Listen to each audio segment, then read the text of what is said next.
ये chapter number 5 गति के नियम, लॉ ऑफ मोशन। इसमें आज का टॉपिक है हमारा घर्षण, फ्रिक्शन। इसे समझेंगे। तो घर्षण में शॉर्ट में हम बोल देते हैं घर्षण, लेकिन रियल में वो होता है घर्षण बल, फ्रिक्शनल फोर्स। क्या होता है समझते हैं। कुछ डेली लाइफ के एग्जाम्पल देखे हैं। हमने देखा है कि जो वाहन होते हैं, साइकिल, मोटरसाइकिल, कार, उनके जो टायर होते हैं, उनके टायरों में गोटी होती हैं, खांचे बने हुए होते हैं। तो क्या कभी हमने सोचा है कि ये टायर में खांचे क्यों बनाए गए, डिजाइनिंग क्यों दी गई? वो खांचे इसलिए बनाए गए कि उसका सड़क पर घर्षण अधिक रहे और पहिया फिसले ना। लेकिन जब वाहन सड़क पर चलता रहता है तो उसके टायर घर्षण के कारण घिस जाते हैं। तो जो घिसते हैं उसका रीजन क्या है? घर्षण, फ्रिक्शन। हम जूते चप्पल नए लेकर आते हैं तो उनकी जो सोल होती है वो नीचे हमने देखा है उस पर खांचे बने हुए होते हैं। कभी हमने सोचा है कि ऐसा क्यों हुआ है?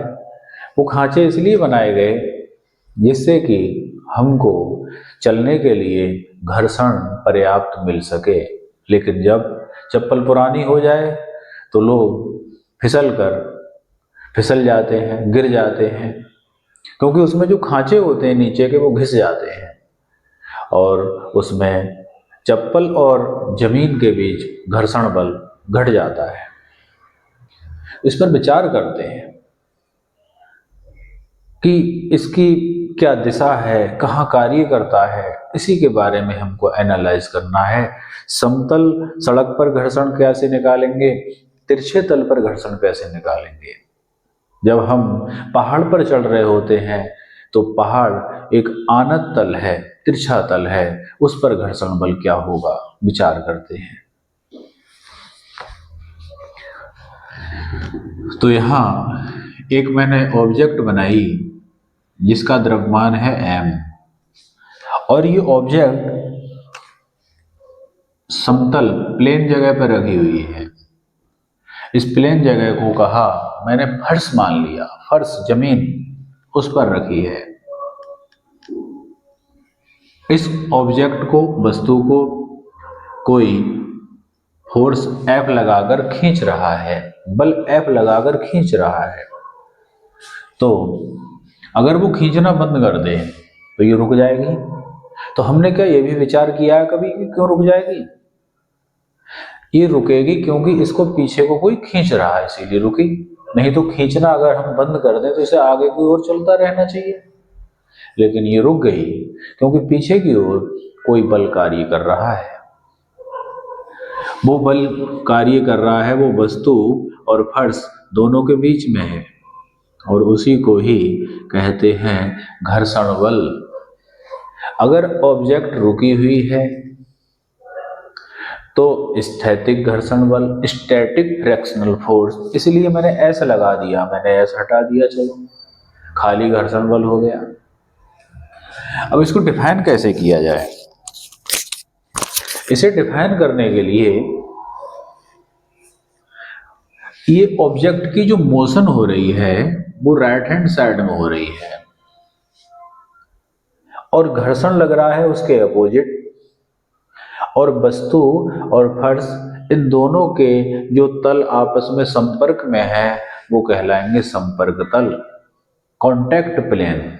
जैसे टायर और सड़क, जब गाड़ी चलती है तो टायर किसके संपर्क में रहता है? सड़क के। तो सड़क और टायर कहलाते हैं संपर्क तल, कॉन्टैक्ट प्लेन्स। तो यहां पर संपर्क तल वस्तु और फर्श है। तो डिफाइन कैसे किया जाए इसको? जब कोई वस्तु गतिमान होती है तो संपर्क तलों के बीच गति के विपरीत दिशा में एक बल कार्य करता है जिसे घर्षण बल कहते हैं। डेफिनीशन, संपर्क तलों के बीच गति के विपरीत दिशा में एक बल कार्य करता है जिसे घर्षण बल कहते हैं।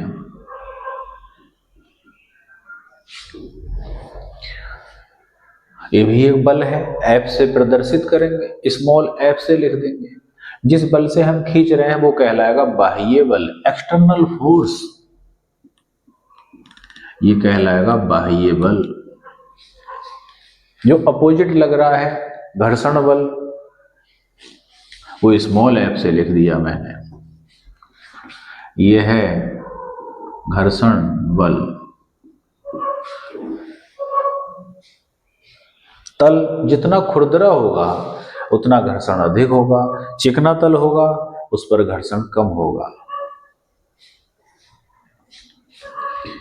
तो इसको F से प्रदर्शित करते हैं।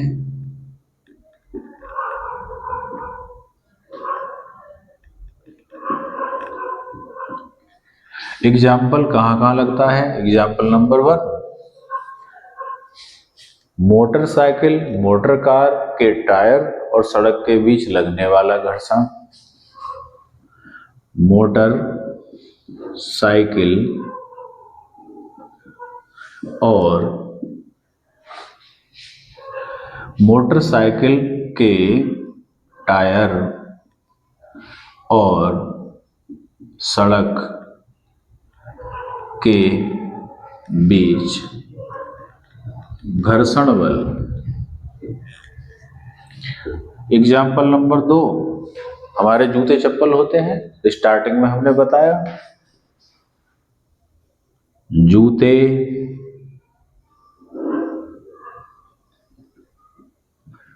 और जमीन के बीच घर्षण बल। घर्षण बल में एक बात तो हमने देखी कि ये हमेशा गति के अपोजिट लगेगा।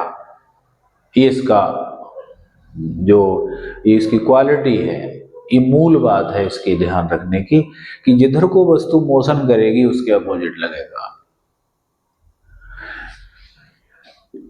और ये दोनों तलों के बीच में होगा तो टेंजेंशियल ही होगा। ये आगे चलकर हम सीमांत घर्षण के नियमों में पढ़ेंगे। अब इसका फॉर्मूला क्या हो? अगर कहीं किसी न्यूमेरिकल क्वेश्चन में घर्षण बल निकालना है तो हम निकालें कैसे? सूत्र पता होना चाहिए। तो घर्षण बल का सूत्र है F equal to mu R, mu और आर की वैल्यू होती है mg के बराबर। इस बॉडी का वेट किधर को लगेगा? नीचे को, mg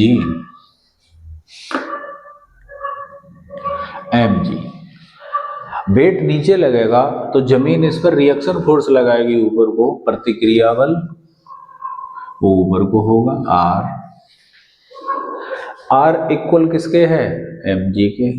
अगर इक्वल नहीं होगा, ये ज्यादा हुआ तो रिएक्शन फोर्स ज्यादा हुआ तो वस्तु ऊपर उड़ जाएगी, ऊपर को उड़ जाएगी, और अगर ये ज्यादा हुआ तो वस्तु जमीन में अंदर धंस जाएगी। लेकिन जमीन पर है, इसका मतलब है ये दोनों आपस में बराबर है, संतुलित है। फिल्मों में हमने देखा है कि कार, बाइक हवा में उड़ा देते हैं, तो वहां स्टंट करते समय रिएक्शन फोर्स ज्यादा हो जाता है जिससे बाइक हवा में उड़ जाती है, लेकिन ग्रेविटी के कारण आगे चलकर वो नीचे आ जाती है। ये फॉर्मूला है। आर किसको बैलेंस कर रहा है? mg को, तो आर की जगह mg रख दिया, मात्रक न्यूटन होगा। ये फॉर्मूला तभी लागू है जब ऑब्जेक्ट प्लेन जगह पर है, लेकिन अगर वस्तु प्लेन की बजाय इंक्लाइंड प्लेन पर है, तिरछी जगह पर है, तो mg नहीं आएगा। वो आगे चलकर हम बताएंगे, वहां mg sin थीटा आएगा।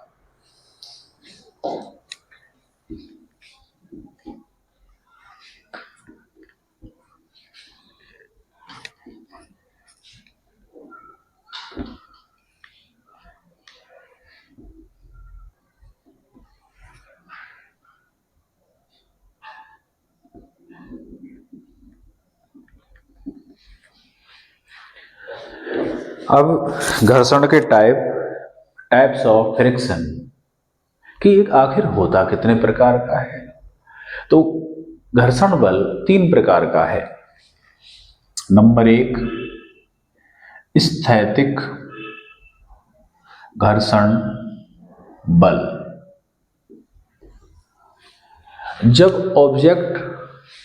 जब वस्तु रेस्ट में होती है, रुकी हुई होती, मैं खड़ा हुआ हूं, इस समय मेरे जूते और फर्श के बीच जो घर्षण है वो स्थैतिक घर्षण बल कहलाएगा। कोई बच्चा कुर्सी पर बैठा है, चेयर पर बैठा है, तो वो उस समय जो वहां घर्षण है वो स्थैतिक घर्षण होगा।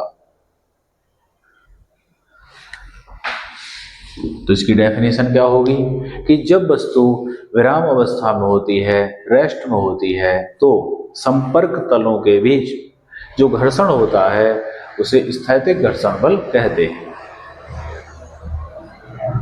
फॉर्मूला Fs से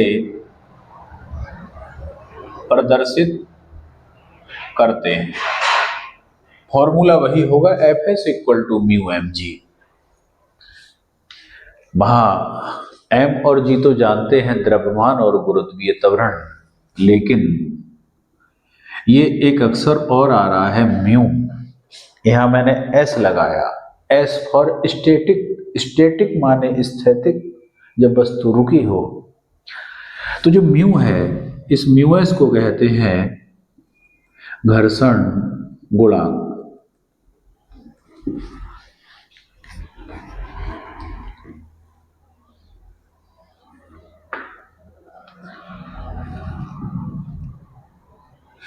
स्थैतिक घर्षण गुणांक का एग्जाम्पल हो जाएगा, मैंने 2 एग्जाम्पल बताए, खड़ा हुआ व्यक्ति या कुर्सी पर बैठा हुआ कोई बालक या मेज पर रखी हुई किताब के बीच लगने वाला घर्षण बल।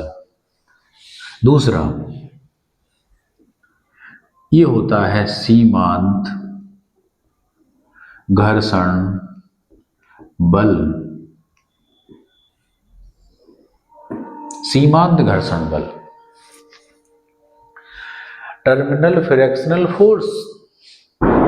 इसे कैसे समझें? ये वस्तु भारी है बहुत, इसका वजन 1 क्विंटल 50 किलोग्राम है। इधर 2 लोग खींच रहे हैं, लेकिन उन पर ये हिल नहीं पा रही है।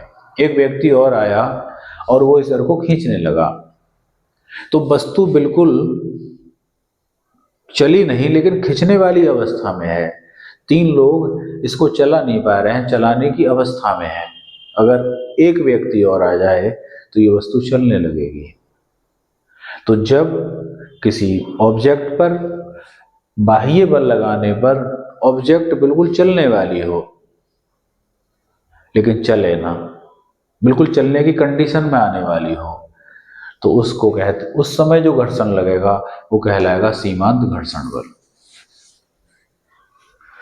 एक उदाहरण इसका और, ये कोई आनत तल है, तिरछा तल, आनत तल, इंग्लिश में कहते हैं इनक्लाइंड प्लेन। तिरछे तल को आनत तल कहते हैं।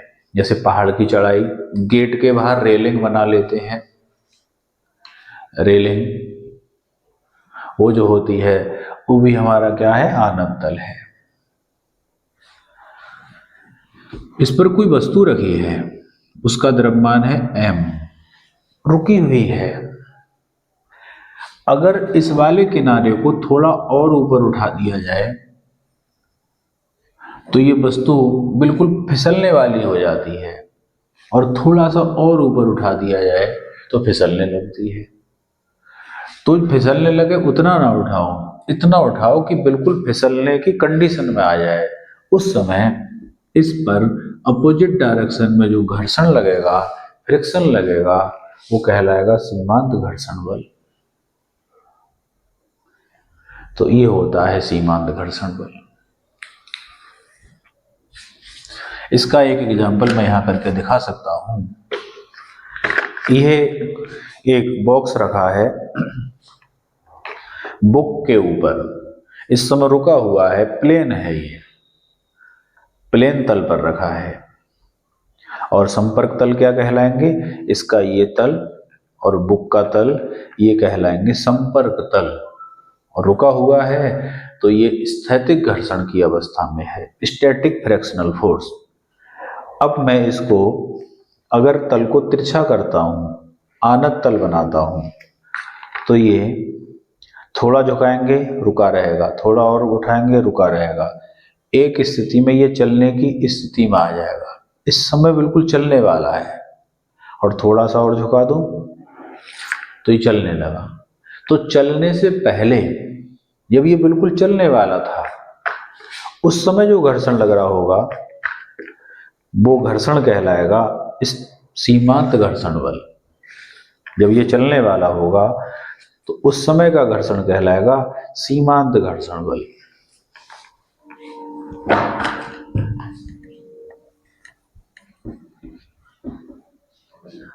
इसके एग्जाम्पल हो जाएंगे, आनत तल पर रखी वस्तु,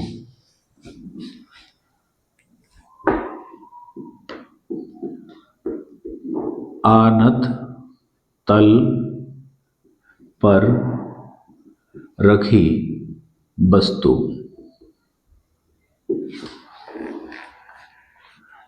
तीसरे टाइप का घर्षण क्या है?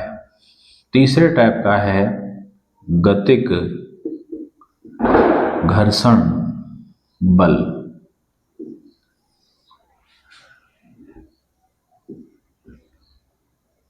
सीमांत घर्षण बल को भी Fs से ही प्रदर्शित करते हैं। फिर अंतर क्या दोनों में?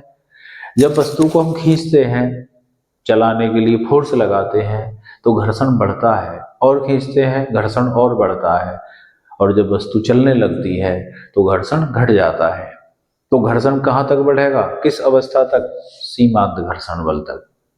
इस पर मैंने 5 न्यूटन का बल लगाया, वस्तु नहीं चली। 6 न्यूटन लगाया, वस्तु नहीं चली।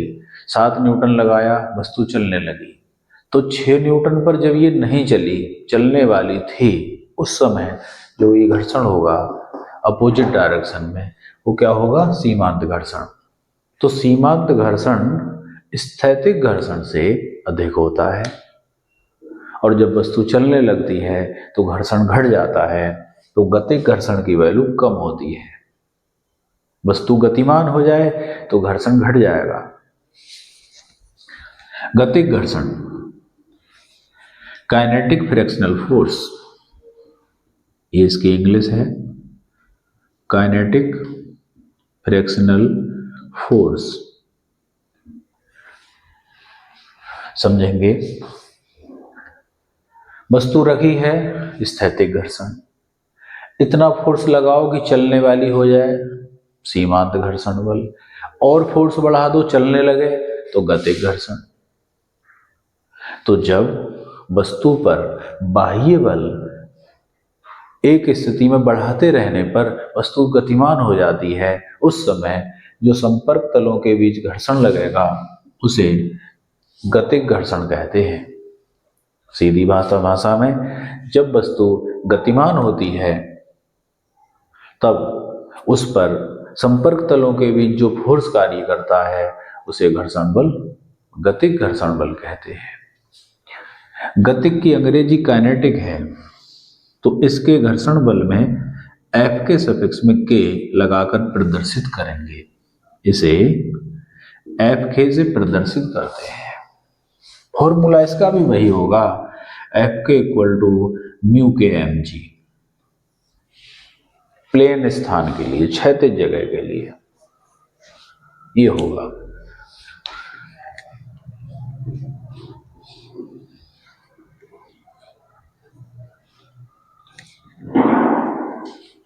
तो हमने घर्षण बल पढ़ा, घर्षण के टाइप पढ़े 3, स्थैतिक घर्षण, सीमांत घर्षण और गतिक घर्षण।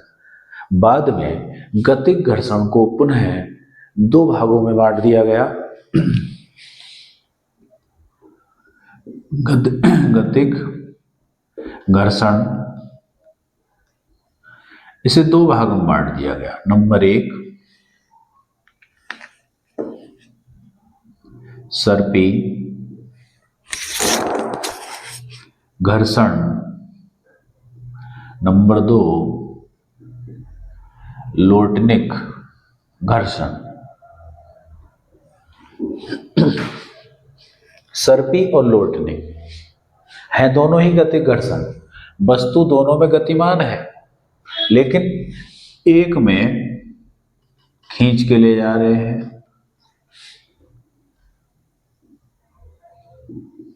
फिसलते हुए जा रही है, एक में ऑब्जेक्ट लुढ़कते हुए जा रही है। इसमें भी मैं गोल वस्तु कर दे रहा, अंतर दोनों में है। इसको खींच रहे हैं तो ये फिसलते हुए जा रही है, फिसलते हुए जाएगी तो उस समय जो अंदर दोनों वस्तु और तल के बीच में जो फ्रिक्शन लगेगा वो कहलाएगा सर्पी घर्षण। जैसे हम चलती हुई जो बाइक है अगर ब्रेक मार दें तो पहिया फिसलता हुआ जाता है, उस समय कौन सा घर्षण लगेगा? सर्पी घर्षण। गति आगे हो रही है, घर्षण पीछे लगेगा। एफ के एग्जाम्पल, चलती बाइक में ब्रेक लगाने पर घर्षण कहाँ लगता है? टायर और सड़क के बीच। टायर घिस भी जाता है, सड़क पे निशान भी आ जाता है, वो सर्पी घर्षण है। सर्पी नाम मेरे विचार से इसलिए पड़ा है कि जो सांप चलता है वो फिसलते हुए चलता है, तो सांप और जमीन के बीच भी घर्षण जो लगेगा वो सर्पी घर्षण ही होगा। अब हम देखते हैं लोटनिक घर्षण। प्राचीन काल में पेड़ काटकर जो लकड़ी के टुकड़े थे उनको लुढ़काकर एक स्थान से दूसरे स्थान मानव ले जाते थे, उसी के द्वारा पहिए का आविष्कार हुआ। तो जब लुढ़का के ले जाते थे तो उनको खींचने की बजाय लुढ़काना ज्यादा सुविधाजनक लगा। लुढ़काकर कम ताकत लगाकर, कम बल लगाकर हम किसी वस्तु को एक जगह से दूसरी जगह ले जा सकते हैं। कोई पत्थर पड़ा हो उसे वैसे हम खींचें तो ज्यादा फोर्स लगाना होगा, लुढ़का के ले जाएं तो कम फोर्स लगाना होगा। तो ये क्लियर है कि इस घर्षण से ये वाला घर्षण कम होता है। लेकिन इसकी डायरेक्शन निकालना सीख लें। ये एक अपवाद है घर्षण बल के लिए, क्योंकि घर्षण हमेशा गति के अपोजिट लगता है, लेकिन लुढ़क रहा है पहिया तो वहां घर्षण उधर लगता है जिधर को वस्तु गतिमान होती है। जब पहिया लुढ़केगा तो यहाँ निचले सतह पर गति किधर को होगी? पीछे को। इधर को गति हो रही है, इधर को गति हो रही है, तो घर्षण किधर लगेगा? आगे को। और गति भी किधर हो रही है? आगे को। पहिया जब घूम रहा है तो उसका ऊपरी हिस्सा तो किधर जा रहा है? आगे को। निचले वाला हिस्सा किधर आ रहा है? पीछे को। तो निचले हिस्से पे जब देखेंगे तो निचले हिस्से की मोशन किधर है? पीछे को, तो घर्षण हो गया आगे को। इसलिए जब पहिया लुढ़कता है तो घर्षण बल की जो कंडीशन है कि ये हमेशा गति के विपरीत लगता है, यहाँ आके वो कंडीशन फेल हो जाती है। पहिए की गति भी आगे हो रही है और घर्षण बल भी आगे को लग रहा है। लेकिन रियल में देखा जाए तो निचले तल पर तो पहिए की गति पीछे को ही हो रही है, तो घर्षण आगे लग रहा है। तो इस प्रकार हमने लोटनिक घर्षण और सर्पी घर्षण को पढ़ा।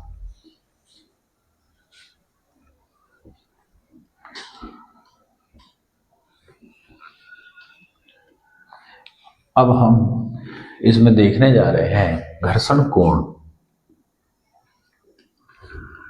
और घर्षण कोण से पहले सीमांत घर्षण के नियम जान लेते हैं, आखिर क्या है। सीमांत घर्षण के नियम, law of terminal fractional force, ये इंपॉर्टेंट भी होते हैं परीक्षा एग्जाम के लिए। तो इसमें 3 बिंदु बताए गए हैं। पॉइंट नंबर 1, सीमांत घर्षण बल संपर्क तलों की प्रकृति पर निर्भर करता है, उनके आकार पर निर्भर नहीं करता है। किसी व्हीकल का टायर चौड़ा है या पतला है, इस पर डिपेंड नहीं करेगा।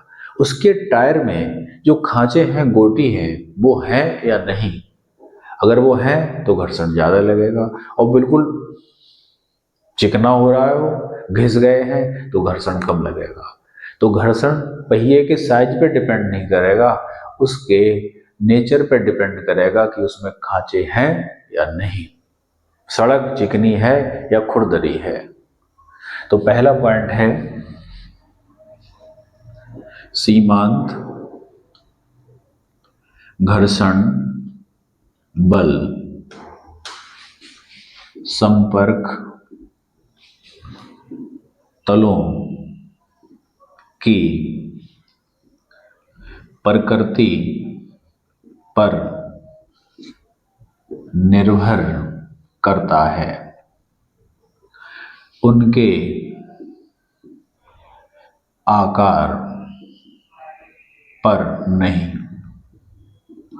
उनके आकार पर निर्भर नहीं करता है, उनके नेचर पर डिपेंड करता है कि वो खुरदरे हैं या चिकने हैं, खुरदरेपन या चिकनेपन पर। पॉइंट नंबर 2,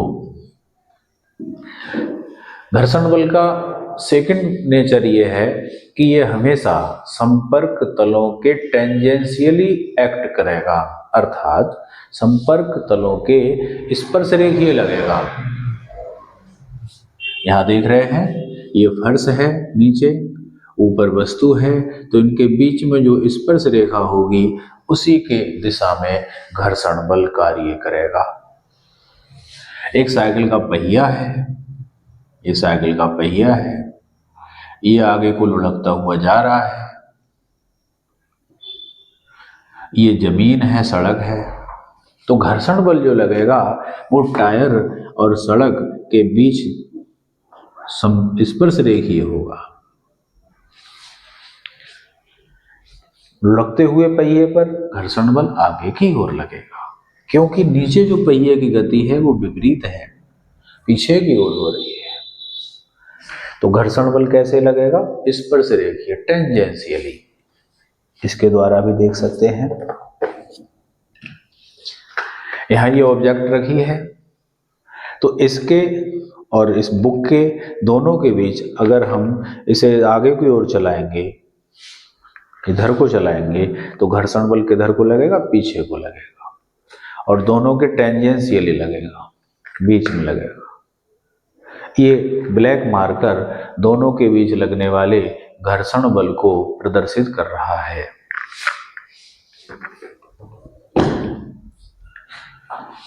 पॉइंट नंबर 2, सीमांत घर्षण बल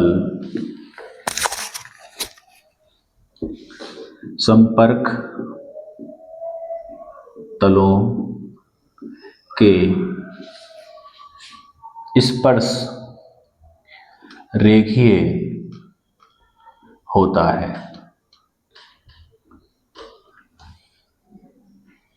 पॉइंट नंबर 3, स्पर्शरेखीय होता है और गति के अपोजिट होता है। पॉइंट नंबर 3, इसमें यह बताया गया, तीसरा जो लक्षण है इसका, तीसरी विशेषता है कि सीमांत घर्षण बल अभिलंब प्रतिक्रिया के प्रोपोर्शनल होता है। इसका अर्थ है कि घर्षण बल अधिक होगा अगर प्रतिक्रिया बल अधिक है, और प्रतिक्रिया बल हमारा आर किसके बराबर होता है, mg के। वेट ज्यादा है तो घर्षण ज्यादा लगेगा। इसका एक उदाहरण से समझ सकते हैं। एक मोटा व्यक्ति और एक पतला व्यक्ति साइकिल नई खरीदकर साथ साथ लाए। दोनों व्यक्ति नई साइकिल को एक साथ खरीद कर लाए। पतला व्यक्ति भी चला रहा है उस साइकिल को 1 साल हो गए, मोटा व्यक्ति भी 1 साल हो गए चला रहा है। चलाते चलाते जब 1 साल हो गया तो मोटे व्यक्ति की साइकिल के टायर पतले वाले की तुलना में अधिक घिस गए, क्योंकि मोटे व्यक्ति का भार ज्यादा है तो रिएक्शन फोर्स ज्यादा लगा होगा सड़क का टायर पे, और टायर के खांचे घिस गए।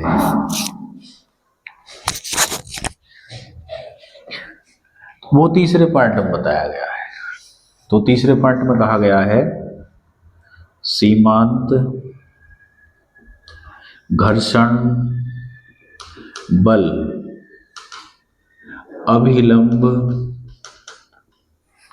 अगर इस पहिए पर अभिलंब प्रतिक्रिया दिखाऊं तो यहां से इस तल पर सीधा लंब दिखाएंगे परपेंडिकुलर ऊपर को, और पहिए का जो वेट होगा वो क्या होगा, mg। तो R = mg। सीमांत घर्षण बल अभिलंब प्रतिक्रिया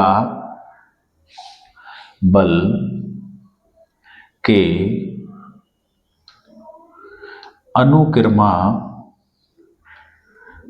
अनुक्रमानुपाती होता है। अनुक्रमानुपाती या प्रोपोर्शनल, यह का मतलब है कि जितना प्रतिक्रिया बल बढ़ेगा उतना ही घर्षण बढ़ेगा। प्रतिक्रिया बल तब बढ़ेगा जब भार बढ़ेगा।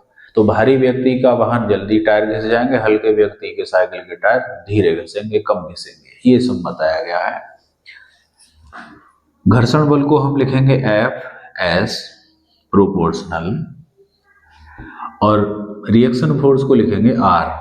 कुछ बुक्स में रिएक्शन फोर्स को N से प्रदर्शित किया गया है, नॉर्मल कैपिटल N।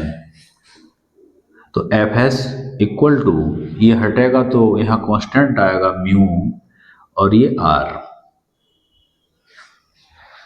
प्रोपोर्शनल हटने पर कांस्टेंट आया म्यू, सफिक्स में s लगा है। स्थैतिक घर्षण या सीमांत घर्षण, उनके लिए s लगा लेते हैं। तो Fs तो है घर्षण बल, R है प्रतिक्रिया बल, और μs है घर्षण गुणांक।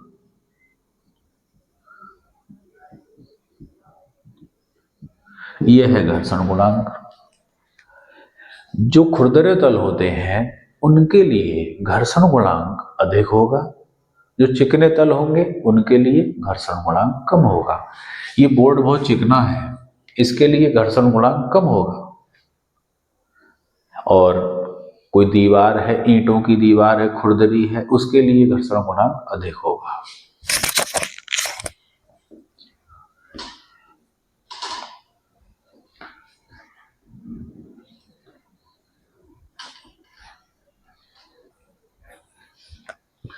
अभी तीसरे पॉइंट में मैंने सूत्र लिखा था, संबंध लिखा था, Fs = μs R। R किसको बैलेंस कर रहा है, mg को, तो R की जगह mg। ये घर्षण बल का फ्रिक्शनल फोर्स का फॉर्मूला होता है। घर्षण बल या फ्रिक्शनल फोर्स मात्रक क्या होगा, न्यूटन। अब हम इसके बाद इसमें पढ़ रहे हैं घर्षण कोण, frictional angle, angle of friction.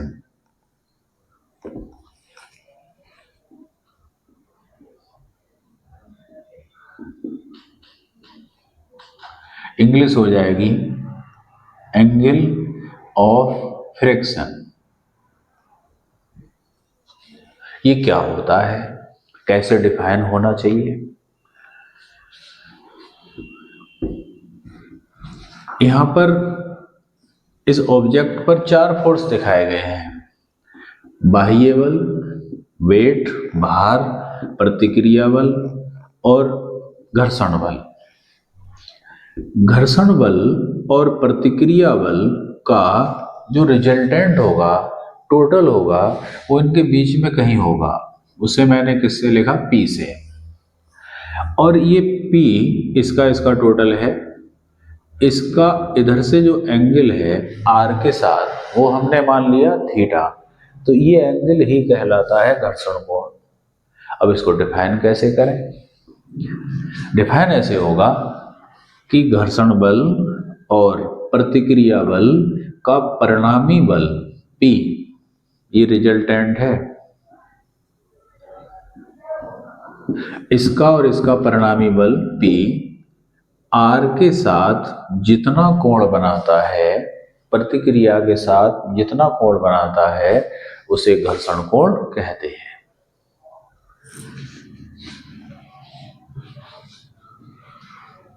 घर्षण बल और प्रतिक्रिया बल का परिणामी प्रतिक्रिया के साथ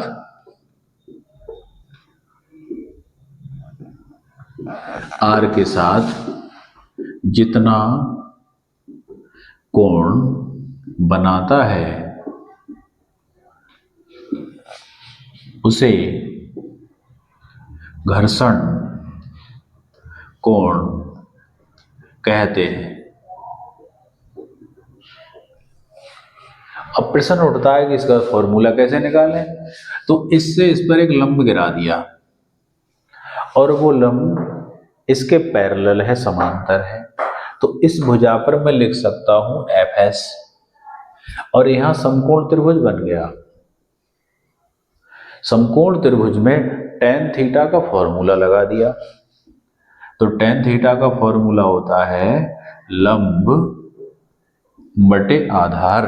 tan theta equal to base upon perpendicular upon base. tan theta equal to perpendicular upon base. Perpendicular होता है थीटा के सामने का, ट्रायंगल कैसा भी बना हुआ हो। तो परपेंडिकुलर हो गया Fs और बेस हो गया ये वाला, ये क्या है? R। Fs का फॉर्मूला अभी अभी थोड़ी देर पहले पढ़ा है, μs R और नीचे R और इधर tan थीटा। R से R कट गए तो आ गया tan theta equal to μs। ये बड़ा फेमस फॉर्मूला है। ये पूछा जाता है कि घर्षण कोण और घर्षण गुणांक में रिलेशन बताओ, 1 नंबर में खूब पूछा जाता है। तो ये संबंध होता है घर्षण कोण और घर्षण गुणांक में, संबंध यही होता है। ये घर्षण कोण और घर्षण गुणांक में संबंध है और इस पर न्यूमेरिकल भी हो जाते हैं। जैसे हम एक एग्जाम्पल ले रहे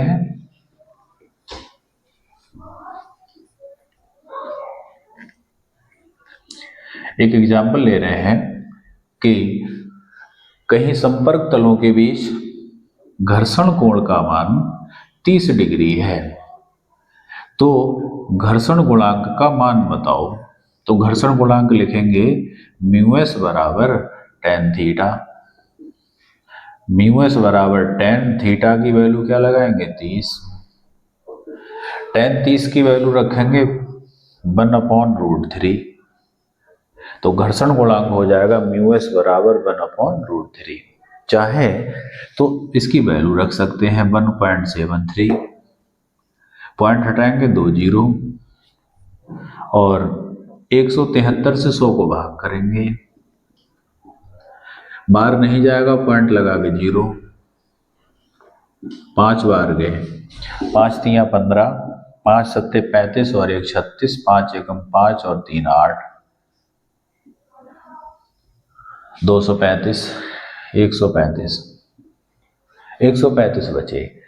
जीरो उतर जाएगा क्योंकि पॉइंट लगा हुआ है। 17 का टेबल फिर पढ़ेंगे, लगभग 8 बार जा सकते हैं या 7 बार। 7 या 21, 7 सत्ते 49 और 2 51, 7 एकम 7 और 5 12, तो यहाँ आएगा 0.57। घर्षण गुणांक का कोई मात्रक नहीं होता है। तो शेष कार्य हम नेक्स्ट वीडियो में करेंगे। तब तक के लिए धन्यवाद।